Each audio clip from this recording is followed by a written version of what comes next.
Olá pessoal, tudo bem? Eu sou proprietário de um Tigo 8 há 4 meses, Tigo 8 2022, e eu vou trazer nesse vídeo alguns defeitos mal feitos e todos eles são questão de avaliação pessoal. Eu não tenho outra forma de falar sobre esses itens se não for através da minha percepção pessoal. Não posso usar a percepção de mais ninguém. E aqui eu estou procurando pelo em ovo, vai ter muito mimimi e muita questão também de adaptação. Todas as pequenas coisas em um carro acabam sendo uma questão de adaptação. A gente com o uso vai se acostumando e elas passam a ser menores ainda do que porventura elas já sejam. Este vídeo também é um complemento ao vídeo anterior que eu fiz, que se você chegou aqui talvez você já tenha visto, que eu falo sobre 11 defeitos e malfeitos e detalhes de gosto pessoal do Tigo 8. E no final desse vídeo eu também vou trazer uma espécie de revisão desses itens, porque se você chegou aqui na intenção de saber alguns defeitos, eu preciso dizer que no vídeo anterior teve alguns que eu revi, então eu vou trazer eles no final do vídeo, algumas erratas inclusive. Nesse vídeo anterior tive muitos comentários de pessoas concordando, discordando, me xingando, me parabenizando, enfim, a internet é uma loucura. Mas algumas pessoas, além de gostar do meu vídeo, também trouxeram outros pontos. E eu resolvi, então, fazer um compilado deles aqui. Eu agradeço principalmente ao Félix ali, que trouxe alguns exemplos de coisas que eu realmente sinto e não falei no vídeo anterior, porque eu não tinha tempo de carro ainda, né? Eu fiz aquele vídeo com menos de 15 dias com o carro e agora eu já tenho 4 meses, talvez. Então vamos lá. O primeiro ponto é o painel. A primeira impressão que a gente tem quando pega o carro é olhar para o painel e achar ele confuso. Claro, a gente está acostumado com outro carro, pega um painel novo, a gente estranha, tem que aprender onde é que são as coisas. Porém, como se trata de um painel que é digital, é um monitor onde as coisas são, digamos, projetadas, impressas, montadas, por que não esse painel não ter outras opções de layout? A mim não me agrada muito esse padrão meio modernoso, sim, né? Eu preferia uma coisa simulando um pouco mais o analógico. Enfim, qualquer um pode ter a sua preferência, né? Por que não disponibilizar alguns tipos diferentes de painel, né? A única opção que a gente tem, na verdade, é quando muda para o modo Sport, né? Que ele simplesmente troca de cor. Por que não escolher outros tipos de painel que nos agrade mais, né? Então, não é um defeito, mas é um mal feito de design, né? Os projetistas poderiam ter pensado nisso. Provavelmente nas próximas edições do carro, isso é uma coisa extremamente simples de aprimorar, né? Vamos dizer assim. Uma das coisas que realmente é um defeito e que me incomoda bastante e que não estava no vídeo anterior é a diferença de padrões de volumes do som.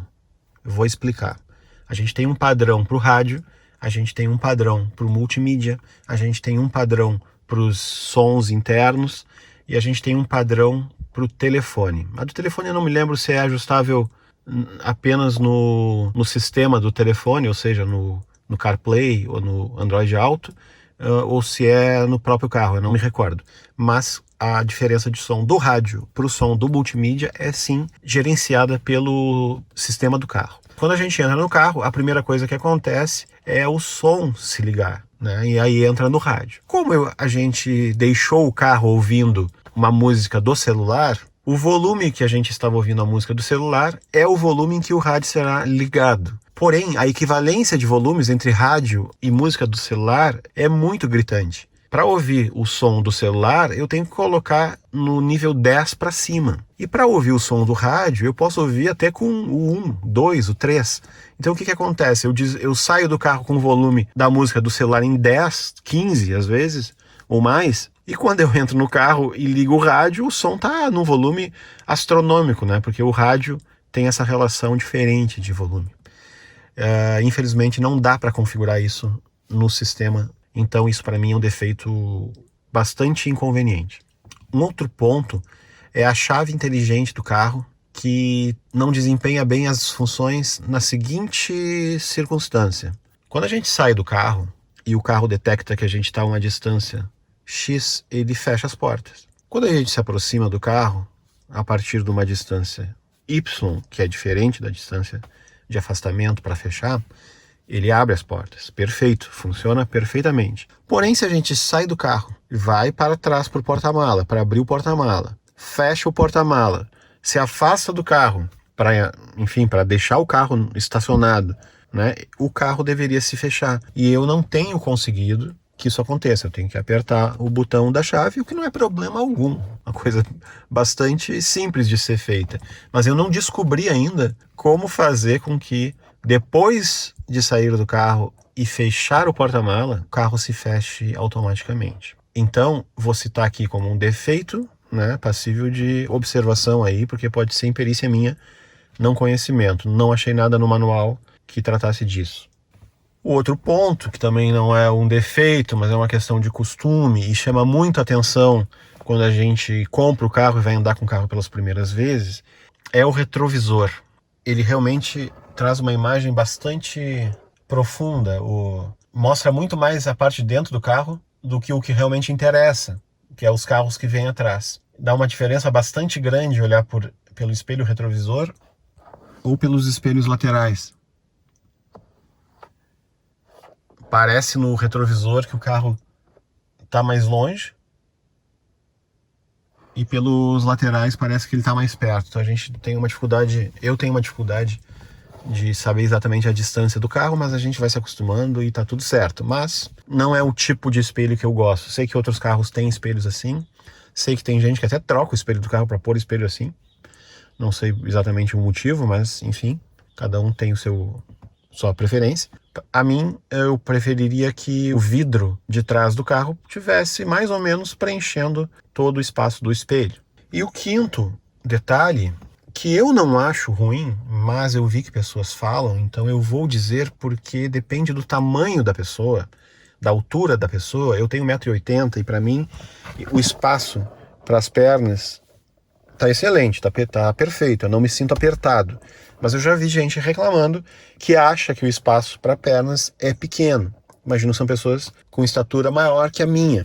E reclamam do porta-objetos, então, que seria muito grande. Enfim, eu só estou considerando isso porque tem pessoas que acham isso. Eu realmente não acho.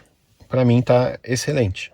Então, se você tem mais de 1,80 m, tem 1,90 m e está pensando em comprar esse carro, faça um test drive, sente nele, veja se ele é confortável para o seu tamanho. Para mim tá perfeito.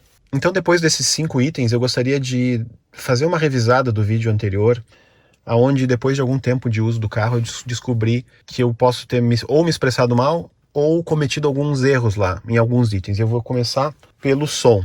Eu disse que eu ia trocar os alto-falantes, porque os alto-falantes que vieram no carro não eram alto-falantes bons e talvez até ver outro amplificador. Mas depois eu descobri como melhorar o som do carro através das configurações de equalização que não estavam habilitadas no meu carro. Então, se você está com problema sobre ajuste de equalização do carro, não consegue acessar as funções, dá uma olhadinha no meu canal, tem um vídeo que fala sobre a qualidade do som do Tigo e lá eu resolvo essa questão. O som não ficou bom, não ficou super bom, né, como eu esperava, mas melhorou sensivelmente. A outra questão que eu falei no vídeo é sobre o limpador de para-brisa.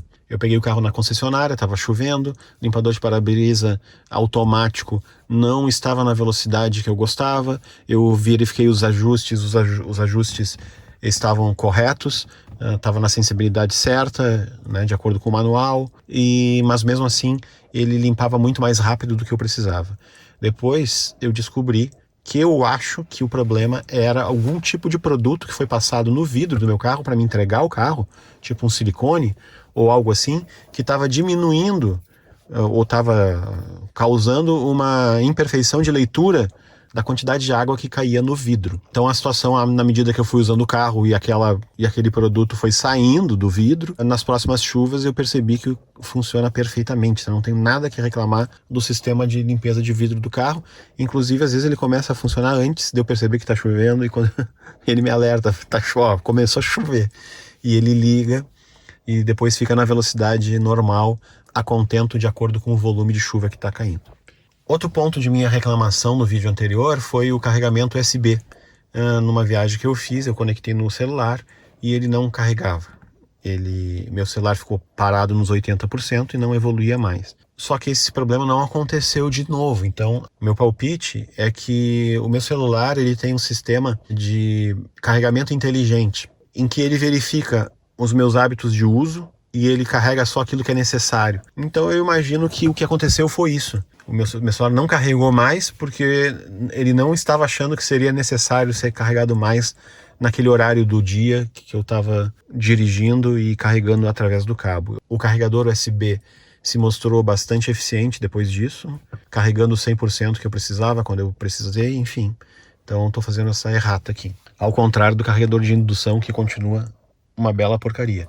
Algumas pessoas comentaram no vídeo dizendo que o carregador por indução, porque eu uso o iPhone, então não, ele tem que ser original da Apple. Não, besteira. Eu tenho em casa 2 tipos de carregador por indução que não são originais da Apple e eles funcionam perfeitamente. Então o problema realmente é de compatibilidade do carregador de indução do Tigo com o iPhone, ou o meu iPhone, que é um iPhone 11 Pro. Não sei se para outros celulares como é que funciona. As pessoas dizem que os seus Androids carregam bem. Agora, quando eu levar o carro na revisão dos 10 mil, eu vou obviamente questionar isso.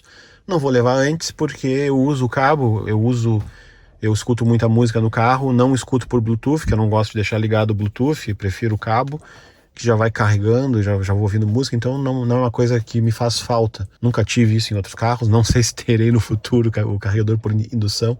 Então não é uma coisa que me faz falta. Hoje em dia eu uso aqui, ó, para pôr as minhas máscaras.